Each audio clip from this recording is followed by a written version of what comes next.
All right, I'm sitting here with the lovely Maria, or Masha. She was my translator in the Donbass when I went the last time. Now, why was she my translator in the Donbass? Why did I specifically choose her? The reason I chose her is because she's a staunch liberal. She's an anti-war protester.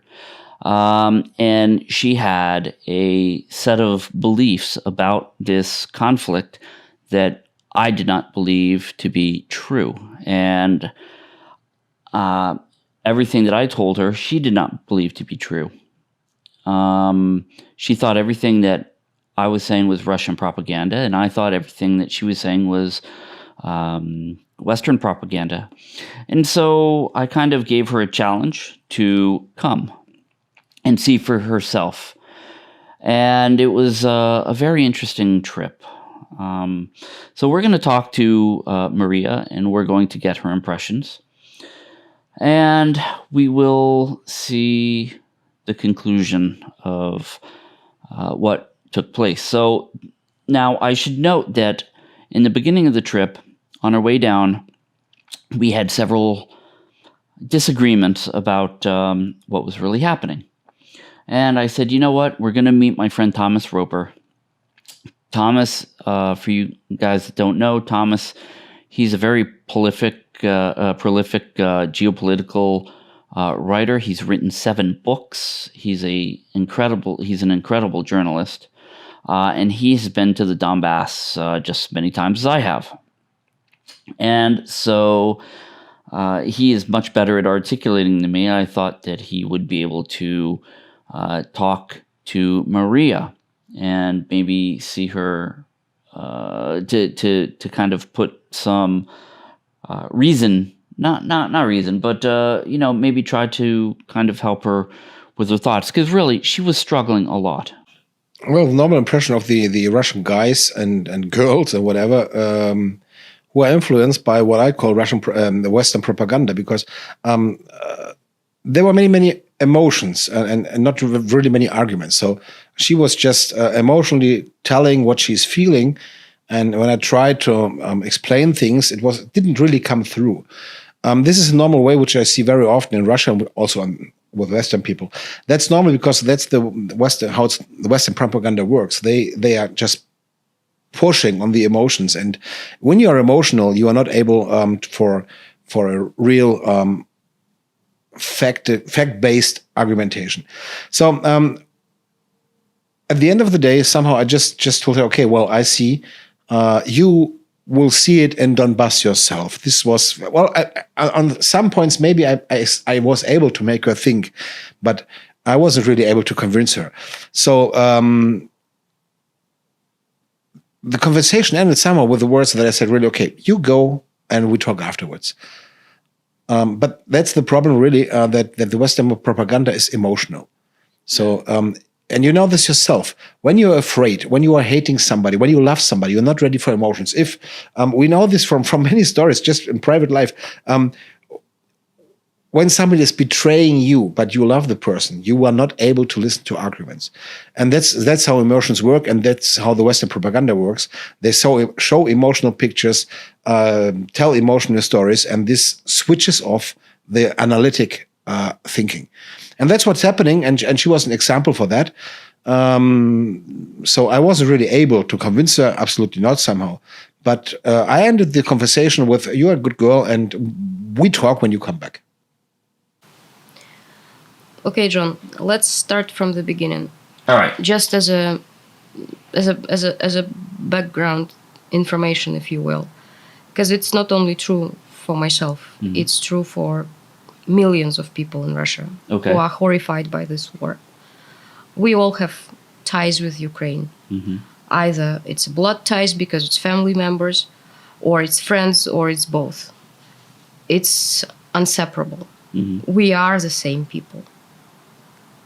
Probably if someone from Ukraine heard that now, they would be denying that as vehemently as they could, but we are the same people, actually.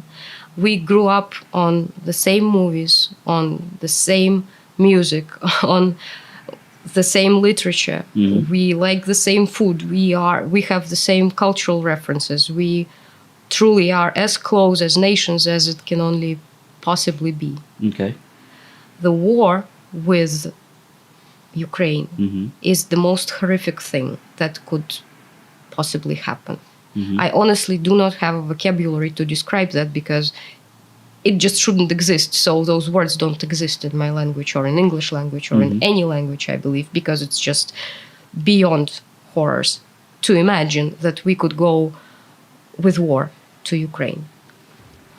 From, as we say in Russian, every iron, every day, we hear how this war, how this horrors, how this aggression is unmotivated, how Russia went insane, how Ukraine is suffering, how it's absolutely undeserved, unprovoked, unreasonable, and how there is no forgiveness to anyone who is Russian, how we all, 150 million of us, support it, what horrible people we are,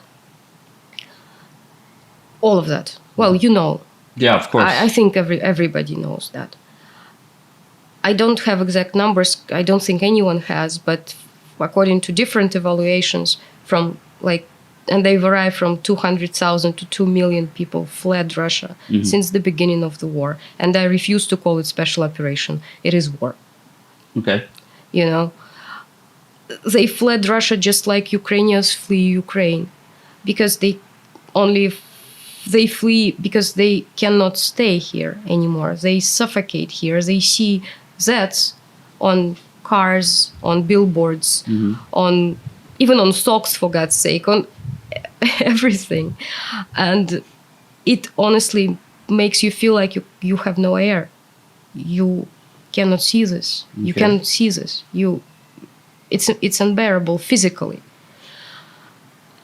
When it started, I fled to the Far East to work in a rehab center because it would mean that I would stay within that rehab center and I wouldn't go out and I wouldn't be exposed to this Zs. And that was the only way to survive it, basically. Because I don't know, it's like you feel like you need to walk out of the window because you cannot live through that. This is what is done to the people of Russia by the media, by the news, by this continuous narrative that we are, I can say the bad guy, but it doesn't cover it. It's, 1% of what we are. Right.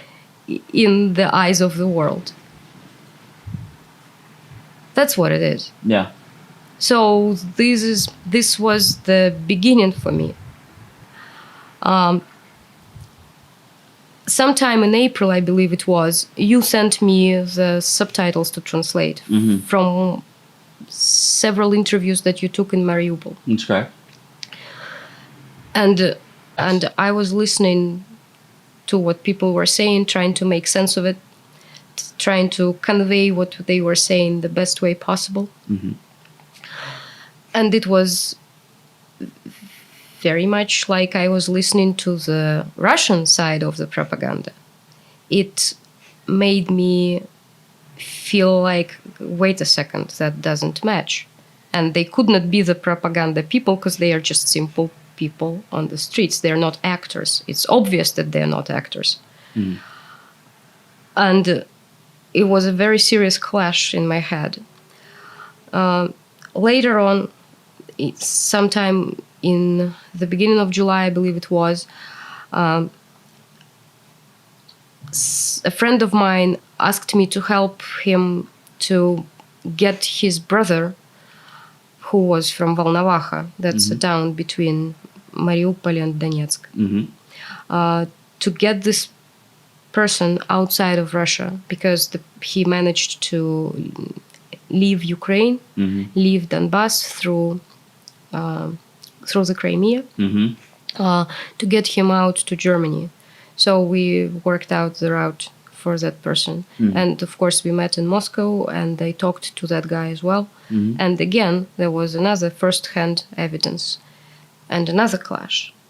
So I had to have my answers, because what I was sure the truth was, as I refused to believe anything that Russia was saying, any Russian, it was all like, oh no, it's all Russian propaganda, it's all lies. I tended to believe what the West is saying. Those were my sources. And what I received from these interviews that you sent to translate and from this guy was saying was in absolute contrast to what I was receiving from all other sources. So when you said that you're going and you need a translator, I said, well, you of course can have a choice, but pick me. I'm a good translator. That you are. Well, so I was in a situation when I knew that I cannot go on anymore without having my questions answered. I had to know. And Thomas asked me, like, hey, they're bombing there in Donetsk.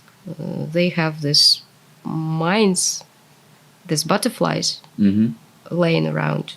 It's dangerous. Aren't you afraid to go there? I'm like, Thomas, I don't care. I have to know, because not knowing is worse.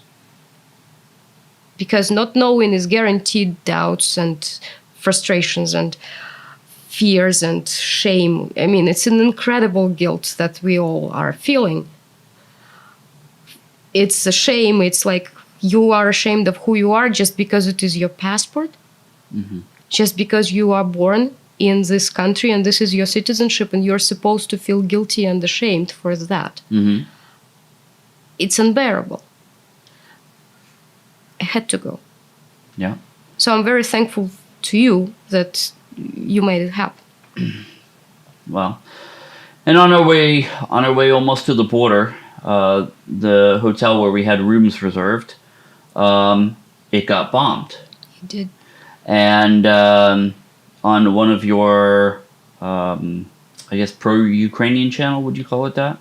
Let's say anti-Russian channels. Okay, on one of your anti-Russian channels, somebody posted a video about how basically it was a fake and they were using actors to show... Yeah, how they were using actors to show that there are dead bodies there, that they're actually not dead bodies, but they are actors, and bad actors, as they are playing the dead bodies and moving. Yeah.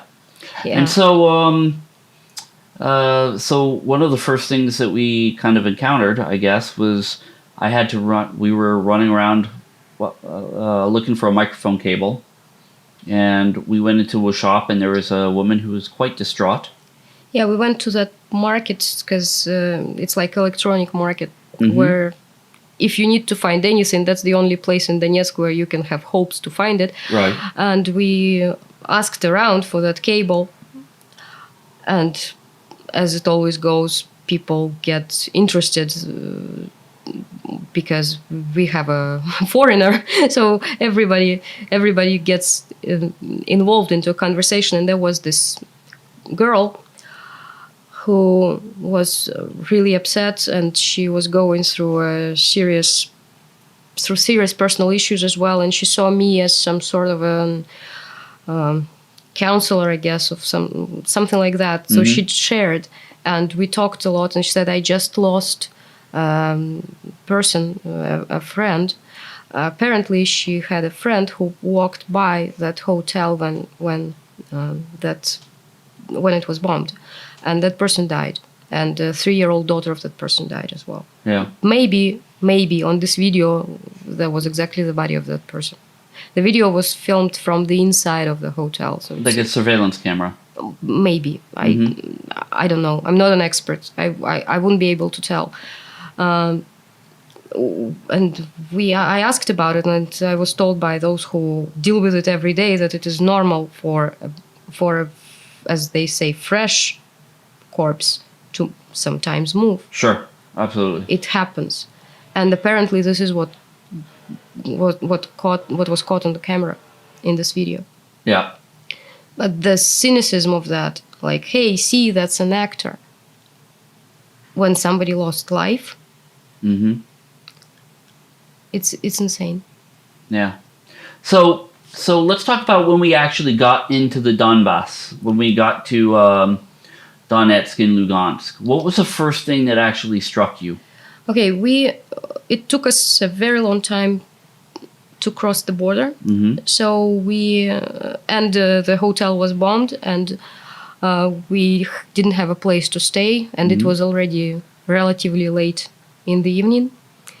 So John called his friend, another journalist, Graham Phillips, who lives in Lugansk currently.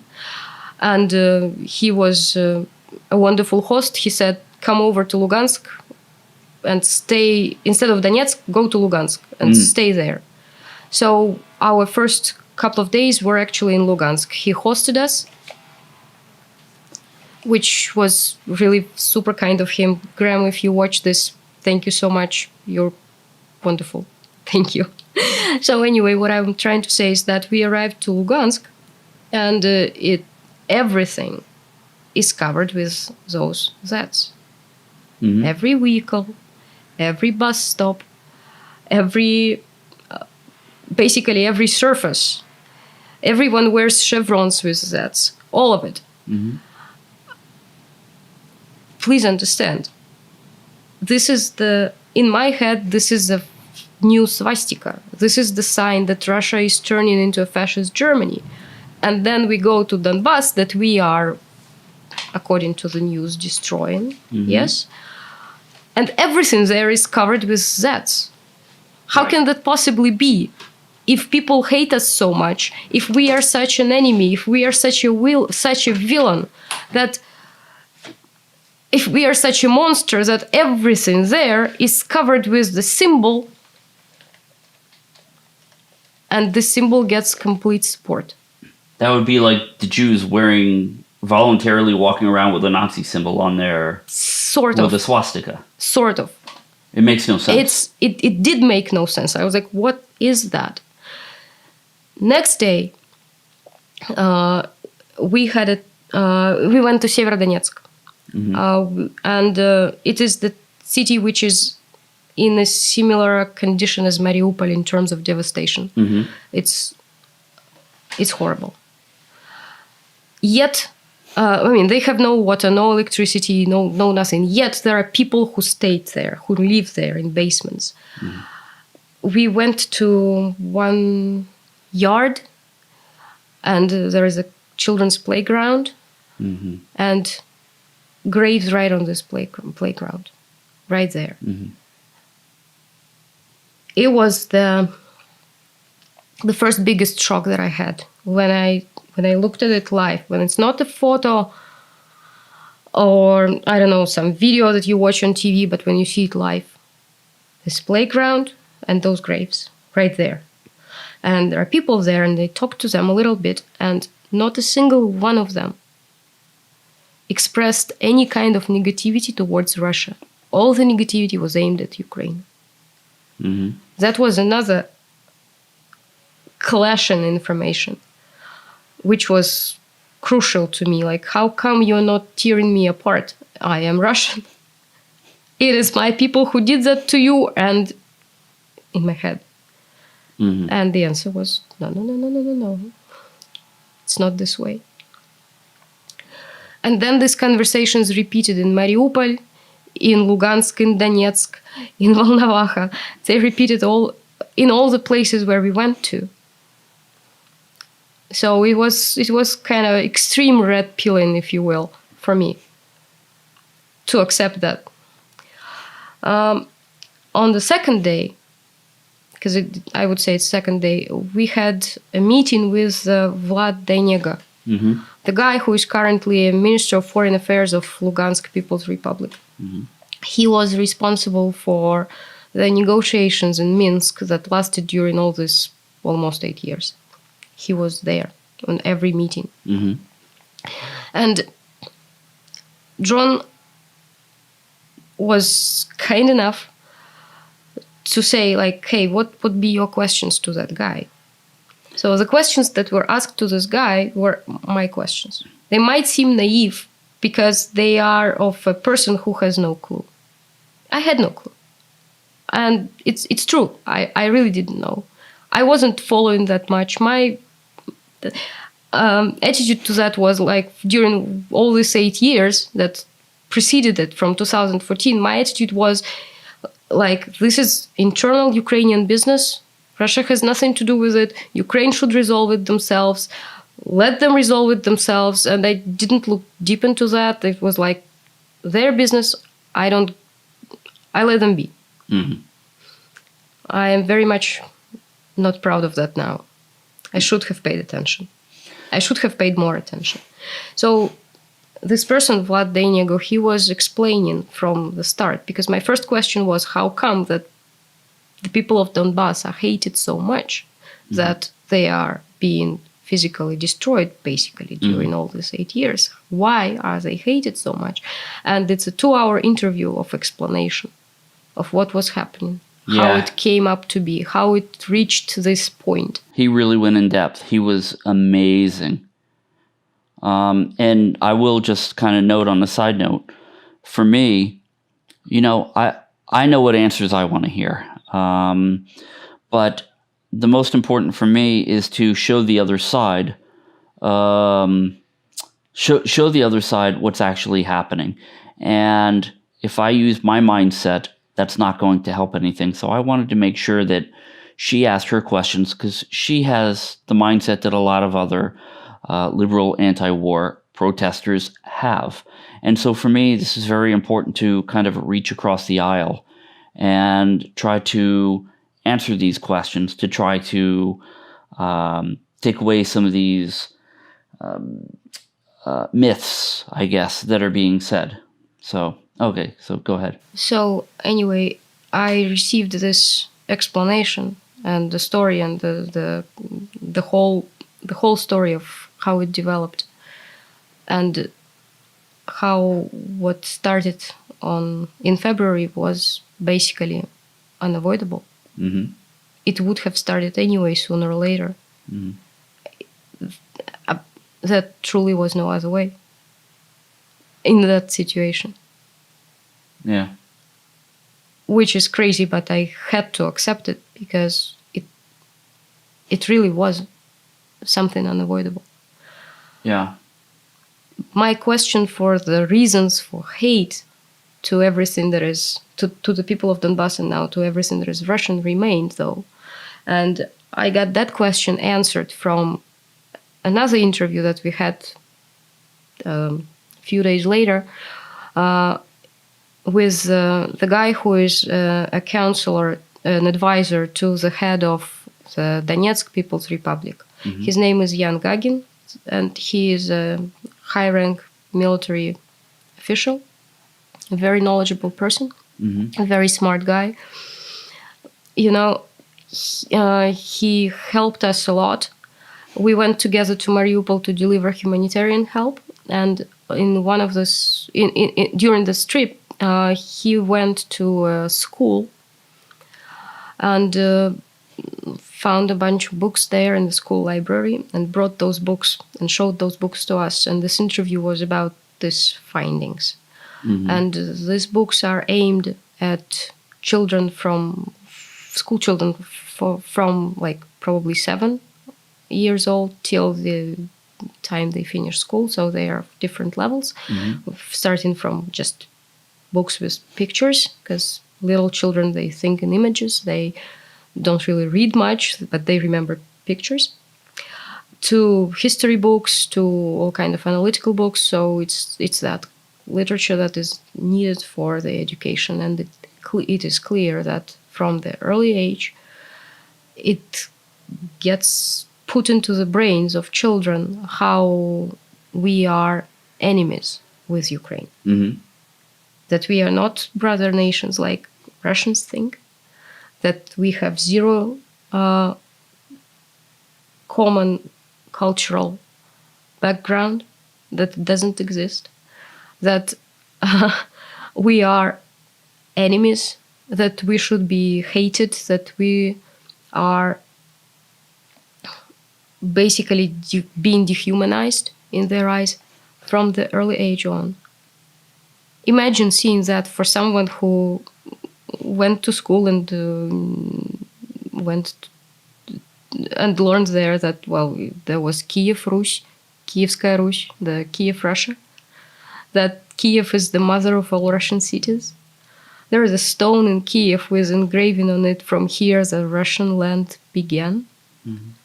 You know, and then you see the other side, what is taught to the kids in the Ukraine. And I still ask why. Why? Why all these lies?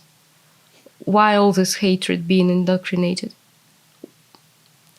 And this is the reason why there are people in Ukraine.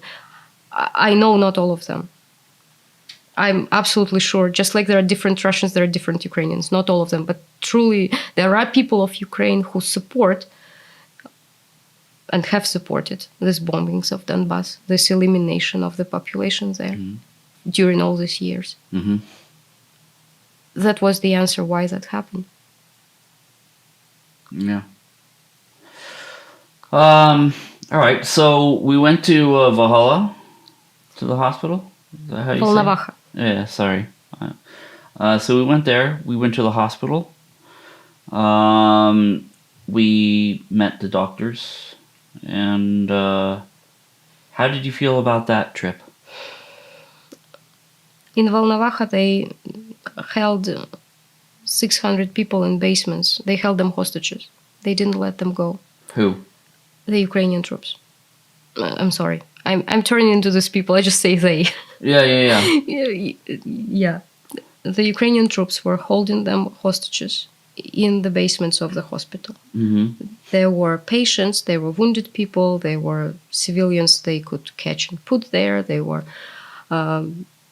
medical personnel, everyone. Mm-hmm.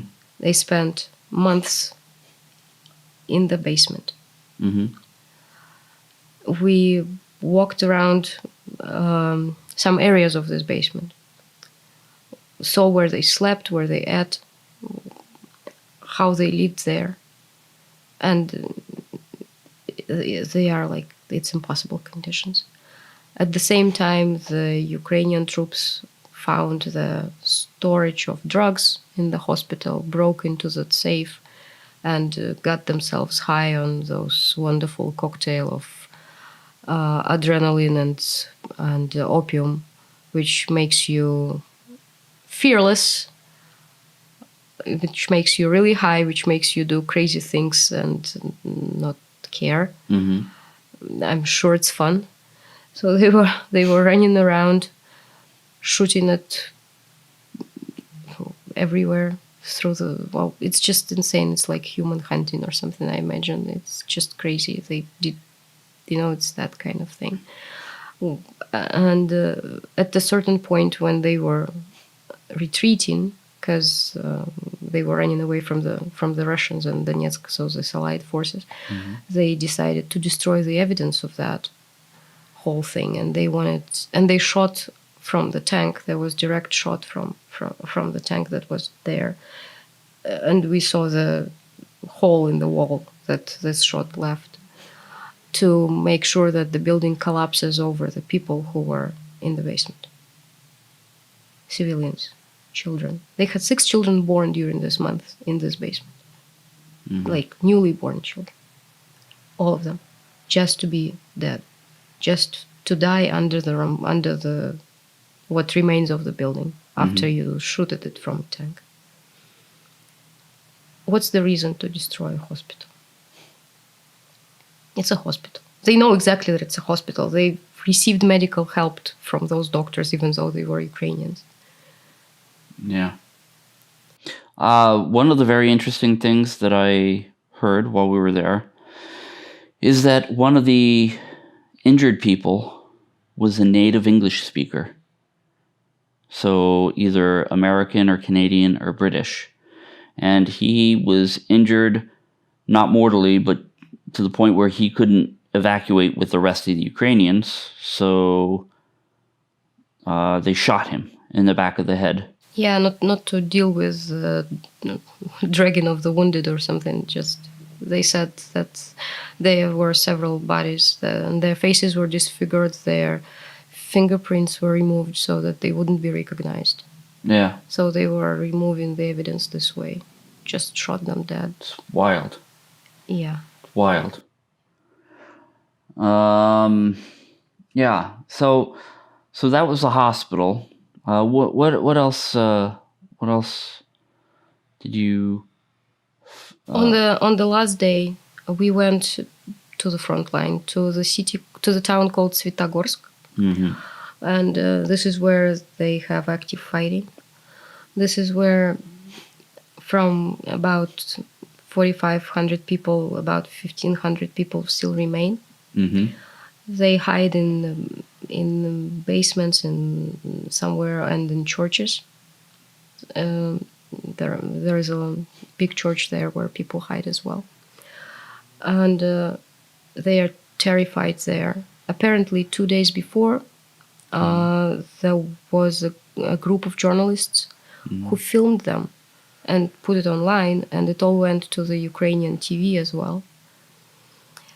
So people were recognized, and these people have relatives in Ukrainian towns. Kharkov was named for sure among these towns. And now these relatives of these people are hunted, and they say that they're like number ones to be killed. So these people are terrified not only because they are the targets for snipers, not only because they fear for their own lives, but because they also fear, and maybe even more, for the lives of their relatives, for their families who are in Ukraine. Yeah. Which, to me, is just beyond comprehension. Yeah. So me and Nikita from, well, you guys have seen Nikita in my past videos, from Buhanka Project, and Masha, and a priest, Father Andrei, and a nurse, Tatiana. We all went to this town, and when we got there, they said, you can't leave your vehicles out in the open because it could get bombed by drones, or you can be shot by snipers. So we had to rush in with our vehicles filled with food, put them into a garage to unload everything, and then rush them back out. And, I have to say, to Maria's credit here, she is rock solid. We were walking down these streets where snipers were 200 meters away, on the other side of the river. Now, granted, we wouldn't have been an easy shot because there were destroyed buildings in the way, but still, the risk was very high. And, she's walking along in her vest, kind of taking in everything. She was absolutely amazing. When I began the trip, I told her, I will only take you if you are objective and you keep an open mind. And that she did, 100%. And what was your feeling on seeing that town? I mean, the bombing was going on not far from us. You could see all the smoke rising. What was your feeling?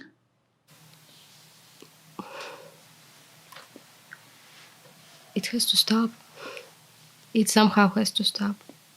I don't know what should happen for this to be over, but it should not exist like this. That's true. If I could take all these people and get them out of there, I would. If I could have some sort of a magic coverage to just cover them away so they're not visible and they are not, and it is not possible to harm them through that coverage, I'd use it. You really feel very helpless. Even though you bring humanitarian help, you bring all this food, you try to do something, but you still feel so helpless against this crime. Yeah. So how do you feel? You feel like you do what you can. And you also constantly understand that it is so little. And you know that you have to go back. because being elsewhere makes no sense at all. You have to go back. Yeah. And do what you can. Yeah. Yeah. And not to insert a shameless plug here, but if you guys want to donate to the people, we are going to be making more humanitarian trips. You can send to my PayPal. I will get the money here, or you can send Bitcoin. The link is in the description below. But, you know, we, on limited funds, we did a lot of stuff. We got a lot done. I mean, we did. We spent all we had. Yeah. Totally, all we had. Unfortunately, So on the way back, we had to sleep in a car. We didn't have money for the hotel. We just spent it all. Yeah. So that wasn't good. But you know, even as far east as Svetoborsk. As far west. I mean, yeah. I keep saying that. Even as far west as Svetoborsk was, you know, it was interesting because the people said, we do not want to talk to you on camera, do not film our faces. But when we are liberated, that was very specific, when we are liberated by Russia and we are safe, then we will speak to you all that you want. They want the world to know only when it's safe for them. Yeah. Right now, they don't believe it's safe for them, and they are scared to death for their families. Yeah, but they want their independence. Did you notice this? They don't want to be a part of a country that hates them so much. They don't want to be part of Ukraine for sure. So, on our way back, another thing that she has read on a bunch of her anti-Russian channels, the fact that refugees are treated so incredibly bad by the Russians. So I decided to stop at a refugee center. And we called, we got the director. We only gave them, 20 minutes notice? Even less. We gave them 20 minutes notice, so it's not like they could clean and make everything orderly. We gave them 20 minutes notice. So what was your opinion of going to see that that refugee center? Well, it's like a pretty decent hotel, basically. Yeah. It's really nice. It's clean. It's very well thought through. Mm-hmm. They have great canteen with really great food. I mean, they eat better than I do. Yeah, I know, right? They really have great food. Canteen is a cafeteria. It's called canteen, or you can say it's a restaurant. Basically, it's simple, but in terms of food quality, it's a restaurant. Yeah, that's for sure. And they live there for as long as they need. Mm-hmm. There is no pressure or any time frame within which they need to move out, so they can stay for as long as they need. It's free. Food is free. They have a way to find work. Some people that I talked to have already found jobs, so they can make a living. Mm-hmm. One of the women I talked to came with her son. Mm-hmm. And she already arranged everything. So on the 1st of September, her son will go to school in Voronezh. Mm-hmm. It's all possible. It's all provided. Mm-hmm. And they went there voluntarily. Mm-hmm. They explained to me how it works, because in the Western media it is said that we evil Russians, grab them, put them in buses and just bring them to Russia for... Labor camps. Yeah. We eat them alive, we take their organs, we take away their passports, all that stuff. Yeah. I mean, you don't stop at anything when it comes to that, to those lies. Mm-hmm. The worse there is, the better. So it's like you put whatever there. It will be accepted, of course, because that's us, the evil Russians. That's what we do, right? So it's a really nice place. They are in really good conditions. They can do whatever they want. They can leave at any moment if they want, or they can stay for as long as they want if they want, and it's free of charge. When their only job was to get to the border. At the border, there were buses from different towns, because they were The woman I talked to said that they had 8 towns to choose where they want to go in Russia, and she chose Voronezh. But there were 8 towns to choose, and they were brought there. That's how it went. There was one woman from Kharkov who constantly asked, when are you going to take my passport away from me? Like, why would we take away your passport away from you? Why? Why? Like, because I heard that you take away passports and you then force people to work and don't give them passports back so that they would be motivated to work for free or something like that. I mean, crazy. But this is what you hear in the Western media. This is what's in the media, yes. So, you as somebody who saw everything reported in the media, believed everything that was reported in the Western media, and was quite anti-Russian at the very beginning of this. Very anti-Russian at the beginning of this. How much of what you now know that you read, how much of what you read that you now know is not true? All of it. All of it. The proportion of those lies, the scale of that is very much comparable with the scale of the horror of this war. It is that much. The cynicism of that is incomprehensible. It's just insane. There is 0 word of truth in that. I thought, maybe there are exaggerations. The truth is the first victim at the war. I mean, it's a famous phrase. But maybe at least half of it is true. Yeah. Nothing of it is true. Nothing. No, so it was a sweet red pill to know that my country is actually not a villain, and I don't have to say that country about my country. Because it is my country. And what it's doing is explainable. Yeah.